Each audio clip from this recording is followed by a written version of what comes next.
नमस्कार दोस्तों, welcome to my channel. मैं हूं चांद कुबा। दोस्तों आज हम बात करेंगे महाभारत से जुड़े हुए कुछ लाइफ लेसन्स की, कुछ एथिक्स के लेसन्स की। मुझे उम्मीद है कि ये सेशन जो है आपको काफ़ी पसंद आएगा। मैं आपको बता दूं कि आज जो लाइफ लेसन्स को हम देखने वाले हैं ये केवल यूपीएससी के एग्जाम के लिए ही हमारे लिए इंपॉर्टेंट नहीं होते हैं, बल्कि हमारी डेली लाइफ में भी काफ़ी हमें मदद करते हैं। चलिए शुरुआत करते हैं आज के इस सेशन से। इस सेशन में आगे बढ़े दोस्तों, उससे पहले मैं आपको बताना चाहता हूं कि डेली बेसिस पे मेरे इन दोनों ही चैनल्स पे यूपीएससी से जुड़ा हुआ काफ़ी सारा रेलेवेंट कंटेंट भेजा जाता है। आप इन दोनों चैनल्स को ज्वाइन करके उस कंटेंट का लाभ उठा सकते हैं। महाभारत, हम सब जानते हैं कि एंशिएंट इंडिया में दो एपिक्स लिखी गई हैं, दो एपिक्स की रचना की गई है, एक रामायण, एक महाभारत। महाभारत में दो क्लैंस के बीच में लड़ाई दिखाई गई है, कौरवों और पांडवों के युद्ध की ये गाथा, जिसमें हमें देखने को मिलता है कि भगवत गीता भी इसी से निकल कर आती है। एंड किस तरह से लॉर्ड कृष्णा ने भगवत गीता में अपने लेसन्स दिए, एंड किस तरह से ये पूरी स्टोरी में हमें कई सारे लेसन्स देखने को मिलते हैं। महाभारत की अगर रचना की बात करूं तो सेज व्यास को इसका श्रेय जाता है। एंड लगभग 800 से 900 वर्षों का जो समय है वो ऐसा कहा जाता है कि इसकी कॉम्पोजिशन में गया है। सो हमें देखने को मिलता है कि हर बार इसका जो साइज है, इस ग्रंथ का जो साइज है वो बड़ा होता गया, एंड इसमें एड ऑन चीजें होती रही हैं। बात करते हैं golden rule in Mahabharata. Golden rule जो है महाभारत का, अगर कोई हमसे पूछे, उसमें जो सबसे बड़ी बात निकल कर आती है वो ये कि धर्म से ऊपर कुछ नहीं, धर्म सुप्रीम है। सो जो डियोंटोलॉजी का हम कॉन्सेप्ट पढ़कर आए हैं, दैट इज हमें अपनी ड्यूटी करनी चाहिए, हमें अपने धर्म को फॉलो करना चाहिए, उसका पालन करना चाहिए, वो यहाँ पर बताया गया है। हमें देखने को मिलता है जब अर्जुन के मन में ये संशय आता है, अर्जुन के मन में ये डाउट आता है कि क्या वो अपने जो रिश्तेदार हैं, जो कौरव हैं, क्या वो उनसे लड़ाई लड़ें, तो यहाँ पर अर्जुन को लॉर्ड कृष्णा ने पहले तो समझाने की कोशिश की कि भाई आपको अपना ये जो युद्ध है वो लड़ना चाहिए। लेकिन जब वो नहीं समझते हैं तो उसके बाद यहाँ पर हमें देखने को मिलता है कि जो लॉर्ड कृष्णा है उन्होंने समझाया नहीं, फिर उन्होंने आदेश दिया। He showed his form, his worldly form से बाहर निकलकर वो अपनी डिवाइन फॉर्म दिखाते हैं, एंड फिर अर्जुन को आदेश देते हैं कि भाई ये तुम्हारा कर्तव्य है, तुम्हें लड़ना होगा, तुम्हें अपने धर्म का पालन करना होगा। बीइंग अ क्षत्रिय, ये आपका धर्म है कि सामने जो मर्जी हो आपको वो नहीं जज करना है। अगर आप युद्ध में पहुंच गए हो, अगर आपका युद्ध निश्चित हो चुका है, फॉर राइट आपका युद्ध निश्चित हो चुका है, आपको वो युद्ध लड़ना होगा। सो ये यहाँ पे सबसे पहला गोल्डन रूल निकल कर आता है।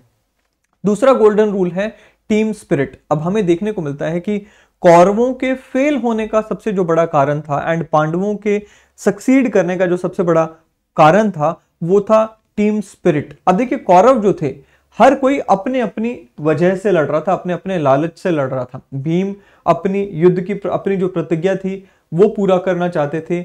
कर्ण जो है वो अपना लोहा मनवाना चाहते थे अर्जुन के खिलाफ लड़के। वहीं पे पांडवों में ऐसा नहीं था। They had a very common objective, and उस कॉमन ऑब्जेक्टिव को पाने के लिए एक टीम की तरह वो लड़ते हैं। सो टीम स्पिरिट का होना जरूरी है, एंड वो टीम स्पिरिट आपके एक्शंस में, आपके जो एम्स हैं उनमें दिखना जरूरी है। Right leadership. अब देखिए, कौरवों को जो गाइड करने वाले थे, या पांडवों को यूं कहें कि जो गाइड करने वाले थे, वो लॉर्ड कृष्णा थे। वहीं पर अगर कौरवों की अगर गाइडेंस की बात करें, वहां पर थे तो अनेकों, लेकिन एक सिंगल, पहली बात तो सिंगल लीडरशिप नहीं थी, और दूसरी बात ये कि वो लीडरशिप के पास एक क्लियर विजन नहीं थी। वहीं पर अगर हम लॉर्ड कृष्णा की बात करें, हम सब जानते हैं that he was a great leader, and किस तरह से विजन के साथ and ethical and moral code of conduct को फॉलो करते हुए उन्होंने इस युद्ध को आगे बढ़ाया। वहीं पे युधिष्ठिर भी हमें देखने को मिलते हैं। He was also one of the leaders of Pandavas, and he was also a great strategist. युद्ध शुरू होने से पहले वो कौरवों के खेमे में जाते हैं आशीर्वाद लेने के लिए, but at the same time he was reading the whole environment, and वहां से देख कर आते हैं कि क्या हो रहा है, क्या होने वाला है। Respect for women dignity.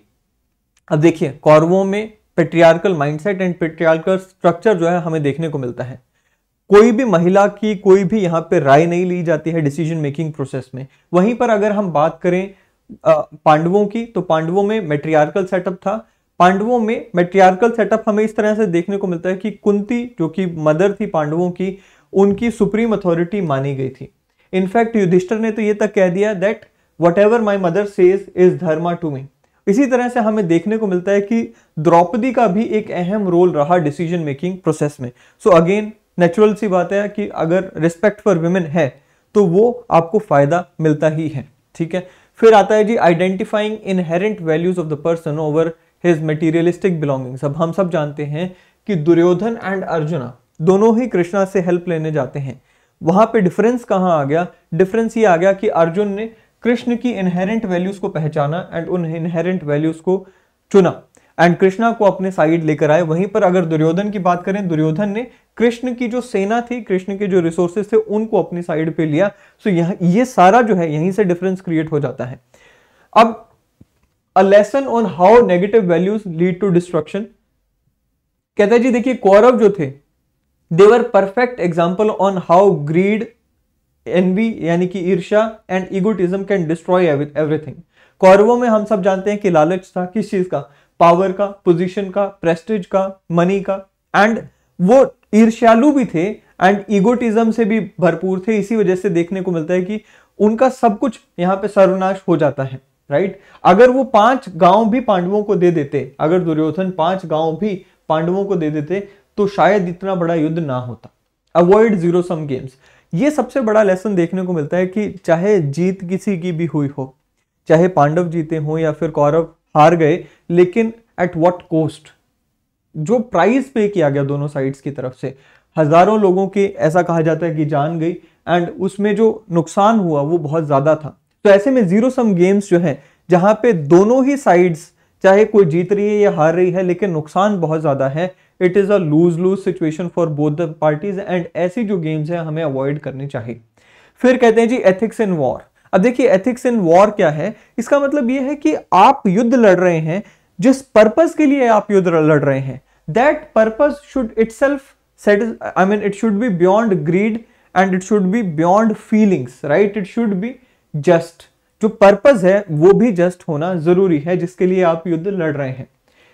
Half knowledge can be dangerous. अब ये एक बहुत बढ़िया लेसन हमें देखने को मिलता है। देखिए अभिमन्यु जो है उन्हें ये तो पता था कि चक्रव्यूह में एंटर कैसे होना है, लेकिन चक्रव्यूह से बाहर कैसे निकलना है ये नहीं पता था। सो ये अपने आप में एक बड़ा एग्जाम्पल बनकर आता है कि आधी नॉलेज जो है वो हमेशा हार्मफुल होती है, नुकसान पहुंचाती है। Can we confine the story of Mahabharata to any one ethical approach? अब देखिए हमने एथिक्स में अलग अलग अप्रोचेस को पढ़ा है। यूटिलिटेरियनिज्म की अप्रोच भी पढ़ी है हमने, डियोंटोलॉजी भी पढ़ी है, justice and fairness approach, virtue ethics की अप्रोच भी पढ़ी है। सो हर तरह की जो अप्रोच हमने कवर की है वो यहां पर हमें देखने को मिलती है। यूटिलिटेरियनिज्म की अप्रोच क्या है? Victory over of good over evil. So ये जो है मैसेज वो यूटिलिटेरियनिज्म यानी कि maximum benefit for the maximum number of people, जहां एक तरफ कौरव अपने ऊपर फोकस थे, यहां पे पांडव अपने साथ साथ प्रजा का भला चाहते थे। तो victory of good over evil. दूसरा है डियोंटोलॉजी का हमें कॉन्सेप्ट देखने को मिला कि धर्म यानी कि आपका जो कर्म है वो फॉलो करो, फल की इच्छा मत करो।